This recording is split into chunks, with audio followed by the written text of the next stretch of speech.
is it really green to go electric in Taiwan right now? If we charge the electricity from our grid, the Thai power grid, maybe 10 to 20% of carbon reduction compared to regular cars. But not so relevant. We still have a number close to 500 grams of carbon dioxide equivalent so far per kilowatt hour of electricity now. In France, the number is about 80, less than 100. Hello and welcome to Connected. I'm Tomasz Koper, sitting in for Divya Gopalan. If you're paying attention to the vehicles around you on the road, you may find more and more of them are turning electric. Instead of noisy, smelly, polluting gasoline engines, they're propelled by quiet electric motors and powered by batteries. Some are calling it a revolution. But before you get excited for our sci-fi future, you should know that the grass may not be as green as you may think on the other side. Yet. So, to talk about the potential and the challenges of electric vehicles, we welcome Professor Yeh Shin-cheng from the Graduate Institute of Sustainability, Management and Environmental Education at National Taiwan Normal University, and also the former Deputy Director of Taiwan's Environmental Protection Agency. And joining us from New Delhi, Kapil Sharma, the COO of Prakriti E-mobility and former lead of electric vehicles and sustainability initiatives in India for Uber. Welcome both to the show. Shin-cheng, I want to start with you. Have you made the switch to electric yet? Do you drive an electric vehicle? Not yet. I'm still driving a regular car, and I have a plan to switch to EV maybe in 5 years. Why is that? What's holding you back?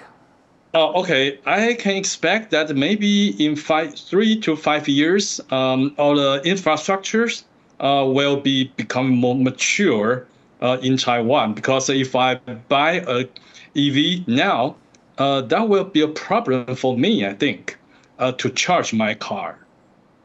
And same question to you, Kapil. Do you drive an electric vehicle? Yes, I drive, but not full time. I really try to understand the pain points so that I can address them for my drivers and my clients. So that is why I run that EV, but definitely not the full time. I also own a gasoline car as well.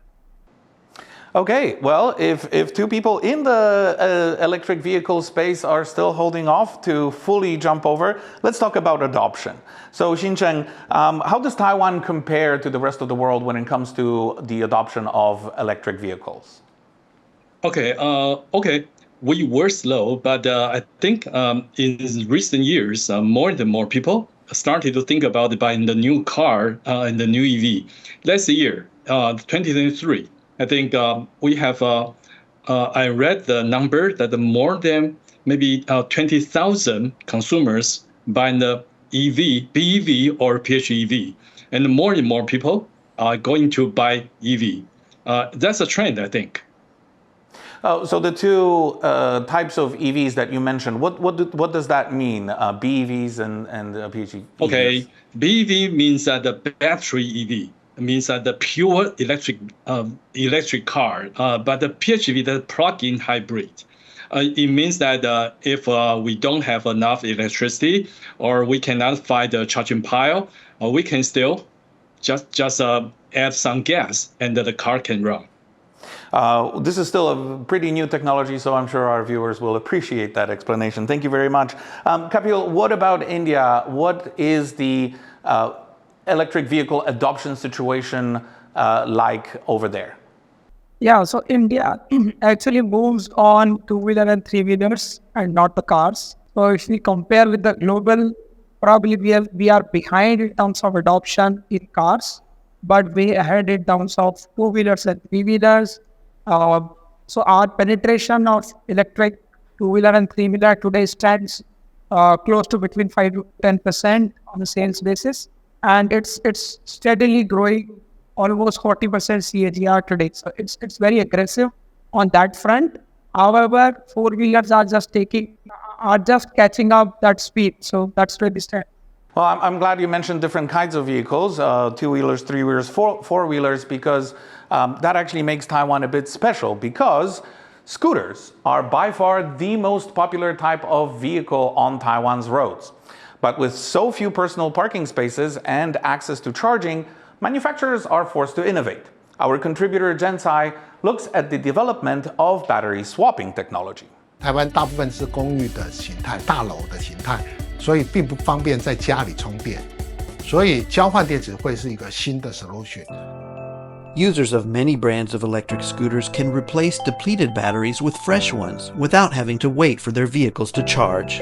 如果你自己换电，你要去到哪里，然后你自己预估一下，你就不用这台车就可以一直骑着。政府有喊一个目标，2040年全面台湾1400万部机车改为电动化。就因为这个目标，政府每一年在投资鼓励使用业者使用电动机车都有一些补助。 这是第一点。第二点是一些国发基金也支持让电动机车使用换电电池的系统，鼓励像我们中油、台塑建制那种交换电池站。 For the full version of that video, visit our YouTube channel or the TaiwanPlus website. Shin-cheng, we heard that the Taiwanese government has the plan to ban the sale of gasoline vehicles by 2040. So what exactly is it doing to get there? We have a bunch of policies, I think. Just like we can saw that the Go Growth system, actually, I think the government and also companies started to think about this, starting maybe more than 10 years ago. And then now, I think we are going to build more charging piles, and I think the subsidies and the other kinds of policies to support. And I think that's a policy, and we can see a trend.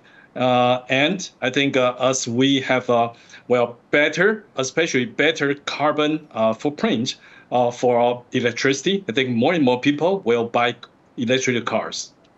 But these numbers are still pretty low. Do you think the 2040 goal is realistic? Okay. I hope that we can accomplish the goal. But so far, even though we can see the increasing number, but still, I think some challenges that we still need to face. For example, like I mentioned the number of charging piles, and also I think the prices because we're relatively higher than normal cars. And also in terms of carbon reduction, because we want to reduce our carbon emission, so that we want to use EV, but still the carbon coefficient of electricity is still very high in Taiwan, and then we can expect to have the number lower and lower in the next 2 decades. We'll get to challenges facing the EV market and the EV segment later in the show. But first, I would like to turn to India. Kapil, how is the Indian government involved in promoting the adoption of electric vehicles over there? So I think in Indian side, the agenda of the government is to enable flexi fuel technologies in the country, and definitely the electric vehicle technology is at the forefront today. There are very great narratives and push from the policy perspective. I mean, there are different incentive mechanisms that exist in the country. Number one, production-linked incentives, which incentivize the manufacturers and OEMs to produce more and better products. And that is in the tune of almost like $150 billion outlay that the government has. Similarly, on the other side of the spectrum, where customers are willing to purchase an EV, there are another faster adoption incentive mechanism that we have operating last 4 years. And under that regime, there is almost equal to $150 billion worth of incentives are budgeted. And again, I'm curious to know if you think that this is enough, what the Indian government is doing currently, or should there be more incentives or more policies that encourage adoption of EVs? So definitely there are more learning points coming along as we are moving forward. So for example, on the charging infra side, there are certain anxieties among the users. So that is where the policies are underway. There are swapping of the battery, which is evolving in the country now, and there are more regulations and policy framework required. So the government is trying to tap on all possible challenges that as an ecosystem individuals and manufacturers are facing today, so that cohesively it can become a very solid value proposition for everyone to transition to EVs in the next remaining 6 years, where we have set the target for ourselves is 30% electrification by 2030. That is the goal that government is taking. Well, ambitious goals when it comes to EV adoptions all over the world, really. And that includes China, which is coming out, it's emerging as a powerhouse in EV production, both in cars and maybe even more so in batteries, with around 70% of the world's total production of EV batteries coming from China. Shin-cheng, do you think that there are opportunities also for Taiwan to be a part of that supply chain, to be a part of that global trend? Yeah, of course, because I think we know that Taiwan has, I think, one of the most efficient and complicated supply chain services in Taiwan. So I think in the following maybe 5 decades, 6 decades, I think we will play a major role in the supply chains of all kinds of EVs, and including maybe systems, battery softwares, and other supplements. So I think we will be part of it. And Kapil, do you think that India has a role to play in this emerging market, either within supply chains or any of the industries that are auxiliary to it? I think it's a great opportunity for India today to become part of that supply chain ecosystem. Definitely China have been leading it since a couple of years, but now that our focus is more of localization, more of incubating the technologies within the country, and even go for even other kind of technologies or compositions in the battery itself. So I feel there would be a lot of other innovative stuff coming out from India as a land, and would be filling to the global other continents as well in the EV supply chain. Well, Shin-cheng, Taiwan already produces its own brands of electric scooters, and there are also buses. Do you think that this will expand, and do you think that this will expand into passenger cars? Of course, I think as I know, we will have 2 local brands are starting selling new types of passenger EV this year, and yeah, we have a very good vision for this. I think more and more local manufacturer will participate in this journey. And for me, I myself is also waiting for some local brands. All right, well, this all sounds very promising, but I'm sure there are also challenges, so let's take a look at those. While most people agree that electric vehicles are the future, the road to get there may not be entirely without bumps. Our contributor Jen Tsai looks at some challenges slowing down adoption. 我们定有回收、储存、清除、处理的一个设施标准，还有处理方法，像是必须要有放电的设施啊，那要有区隔的区域。那另外就是防火，这个部分是很重要的。那最重要的就是污水的收集处理跟这个空气污染的部分，这都是我们规范的重点。To mitigate environmental risks, Taiwan's Environment Ministry has established standards and regularly conducts tests and inspections. 你货品要进来处理，就要做相关的稽核，然后也会这个对于它的进料，还有它的出料，还有储存的部分，做这个每日定期的稽核。我们有些甚至于等于是称为是叫做驻场，几乎每天都要去。To further minimize waste, batteries that degrade below the optimal capacity for scooters can be used elsewhere and serve as backup power for traffic lights or energy storage. 太阳能发电的时候，就会需要有储能柜，先把白天的电要晚上使用的话，就必须要储能柜。那现在很多人都用新的锂电池，那事实上，电动车所释放出来淘汰下来的电池，很适合作为储能柜使用，也让我们的绿电系统更稳定。Another concern is the speed of adoption of electric vehicles in order to meet Taiwan's 2050 net zero emission goals. The country wants to electrify all new scooter sales by 2040, but from 2021 to 2023, they accounted for only 10% of total sales. A recent survey by Taiwan's Smart Mobility Association found that 71% of commuters want more cash subsidies for electric scooters, which are often significantly more expensive compared to gasoline counterparts. Almost 2/3 of respondents would also need more charging and swapping stations before going electric. 像我们今年蛮多大的计划，希望去到这个全台各个地方，类似这样的计划，其实我们在相关的地方都必须要有交换电站。如果没有交换电站，这台车子基本上在能源这个需要的时候，其实就没有办法做充足的提供。其实对我们来讲，我们在城市上的营运会是很大的一个 headache。Once again, for the full version of that video, visit our YouTube channel or the TaiwanPlus website. So, Yeh-Shin-cheng, one of the biggest issues with electric vehicles in Taiwan is something that you already mentioned briefly, is how Taiwan generates electricity. Carbon intensity in electricity generation is much higher here than in places like Europe or North America. So, is it really green to go electric in Taiwan right now?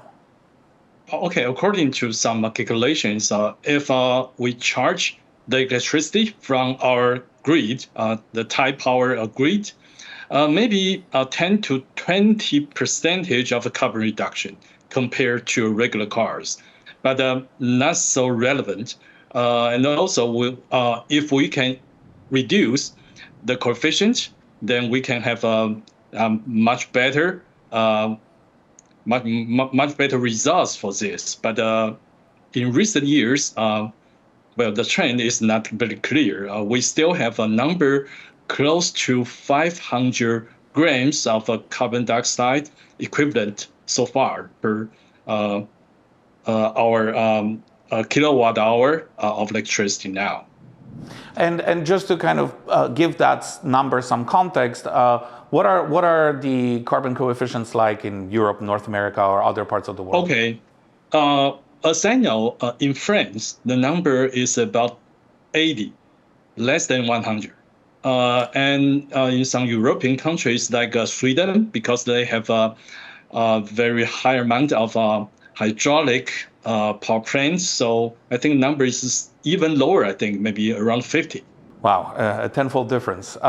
Okay, Kapil, do you think that your company, which deploys large numbers of electric vehicles in India, when it comes to spare parts and maintenance and the overall life cycle and the eventual recycling of these cars and on motorcycles, is this really sustainable for India, for the end consumer?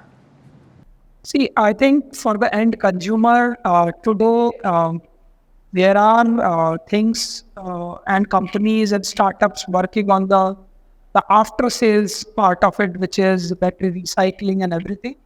But because this is a very nascent adoption, we are yet to see end-of-the-life batteries coming on the road, right? So there is another layer that is going to come up before the end of that battery cycle is after second use battery life. So there are startups, there are provisions where companies are working to work on an electric vehicle battery to repurpose it for some sort of stationary uses in its second life, which is almost equivalent to the same 3 to 5 years of the life it can further add before it goes to the recycling. So that is where the innovation, the product lineups are ongoing in the country. But I think there is a still need to close loop everything and get the benefit to the purchasing customer so that the upfront cost even gets more relaxed and compared with the fossil fuel counterparts.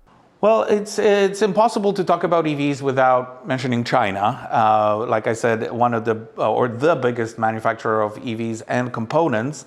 But earlier this year, we've seen reports of global demand for EVs slowing down. With China so heavily invested in EV production and manufacturing, this might present some challenges. So I have a question for both of you. Do you think this is just a temporary slump? Is it a temporary slowdown? Maybe consumers are being put off by the price, or is this a bigger issue that we'll have to confront if we want to see more adoption? Shin-cheng, what do you think? Okay, from my point of view, I think, well, maybe not so temporary, maybe last for several years. I think maybe European Union or the United States, they want to make sure that they can lead in at least some part of the industries. If we have a so large amount of EVs, well, in the next several decades. But finally, I think that will be a global trend for switch to EV, and also because we also have a global vision of near or net zero electricity by 2050. So I think that will be a trend, and we need to prepare for this. So what do you think, Kapil? Do you think that China will sort of continue on cranking out those EVs and find markets for them? Or is there going to be challenges with the tariffs, the pricing, overinvestment? What kind of issues do you see potentially hindering adoption there? On my personal comments, I feel that China is going to face a lot more resistance going forward. And the reason is very simple, because all the other nations like India, Taiwan and others are trying to incubate technology and the whole supply chain within their boundaries. So if that start taking the shape, then probably the horizon becomes limited for China. So that's on my personal thought. However, I think the current slump, which we have also seen in the last 2 months in India, is actually not because something is not working out, but it's because the early adopters till date have been the environment sensitive people or a purpose driven companies who are actually procuring these vehicles, and that is what adding into the sales today. I think going forward, the key pivotal role would be played by not just the organic adoption, which would be fueled by the policies, the incentives that to be driven, and more importantly, the better product and better battery efficiencies. So as soon as these things fall in place, I think this would be a temporary blip that would be immediately covered up. So that's how I am looking at the spectrum today. Shin-cheng, one of the biggest potential bottlenecks is battery technology, not just in terms of capacity, but also how they're made. Right now, they require a lot of rare earth minerals, and there are new technologies that are potentially going to enter the market in some times. Do you think that batteries and battery manufacturing will be a bottleneck or maybe a boon for the industry? Okay, I think as you know that I think China holds the technology and the production at this moment, but I think other countries will still participate in this industry. I think that I'm confident to the technology. I think maybe in several years, or at least I think no later than 10 years, I think we will have maybe a breakthrough in terms of battery systems or the whole technology. I think that maybe that will be a bottleneck at this moment, but finally I think that will be not. But I think the problem or the potential issue is environmental issues, just like we saw from the video, that we need to make sure that when we produce batteries, we need to think about the process and also the final stage and how to treat the waste or reuse them. I think that will be another issue. Well, Kapil, you did mention that, reusing batteries, and we also saw that in the video. Batteries that fall below 80% could be used for, backups for traffic lights and so on. What if they fall under 30%? What if they degrade to a point where we cannot really kind of upcycle them? Is there infrastructure in place in a country like India where potentially, tens and hundreds of millions of people might switch to battery-powered vehicles? Eventually, they will have to be recycled. Is there infrastructure in place, or what kind of infrastructure is needed to handle all of that?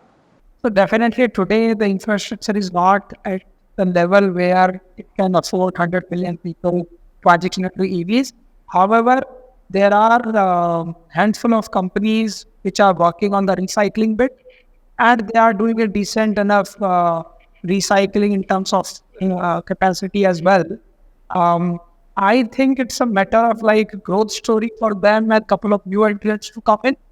But eventually, this would turn out to be a ring fencing the matter within the country geography as we grow. So once that comes into the country, probably the recycling means we'll repurpose those rare earth metals into newer and newer batteries, and that would eventually reach an equilibrium in the country. Thank you for that very enlightening discussion, gentlemen. Unfortunately, we have to pump the brakes on this episode. We're running out of time. My guests today were Yeh Shin-cheng, professor at the Graduate Institute of Sustainability, Management and Environmental Education at National Taiwan Normal University, and the former deputy director of Taiwan's Environmental Protection Agency. And joining us from New Delhi, we had Kapil Sharma, the COO of Prakriti E-mobility, and the former lead of electric vehicles and sustainability initiatives in India for Uber. Thank you very much. And for our viewers everywhere, it's been good to have your company. If you've enjoyed today's episode or have anything you would like to add to the dialogue, join the conversation on our social media. And remember, stay informed, stay engaged, and stay connected.